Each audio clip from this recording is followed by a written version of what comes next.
विधिमंडळाच्या सुरक्षेमध्ये पुन्हा मोठा हलगर्जीपणा उघड झालाय। आमदारांच्या लेटर हेडवर खाडाखोड करत पास मिळवल्याचा गंभीर प्रकार घडलाय। काँग्रेसचे नेते नितीन राऊतांच्या लेटर हेडचा दुरुपयोग झाल्याचं उघड झालंय। छायांकित लेटर हेडवरचा मजकूर खोडून बोगस पास केल्याचं उघड झालंय।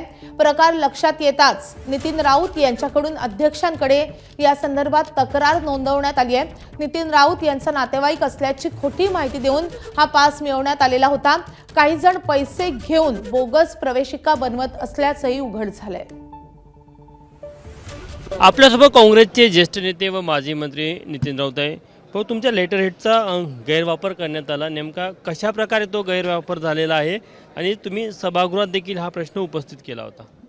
काल कुठेतरी माझं लेटर हेड आहे, त्या लेटर हेडवर ज्याच्यावर माझी सही असते मजकूर तिथला काढून टाकला, त्याची कलर झेरॉक्स केली आणि मध्ये इथली विधानसभेत येण्याची पास मागण्यासाठी अध्यक्षांना पत्र दिलं।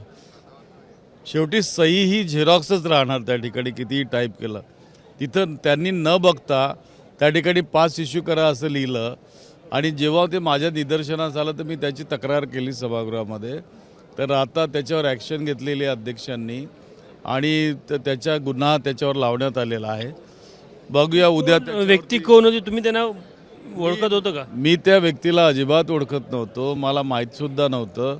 परंतु अध्यक्षांनंतर मला बोलावलं आणि सांगितलं की हा तुमचा पुतण्या आहे। मी म्हटलं माझा कोणी पुतण्या नाही आहे इथं। नाव होतं त्यांचं? ते राऊत नाव आहे त्यांचं। तर म्हटलं याचं का माझा काही संबंध येत नाही, परंतु हा शेवटी गुन्हा आहे आणि गुन्हा हा गुन्हाच असतो।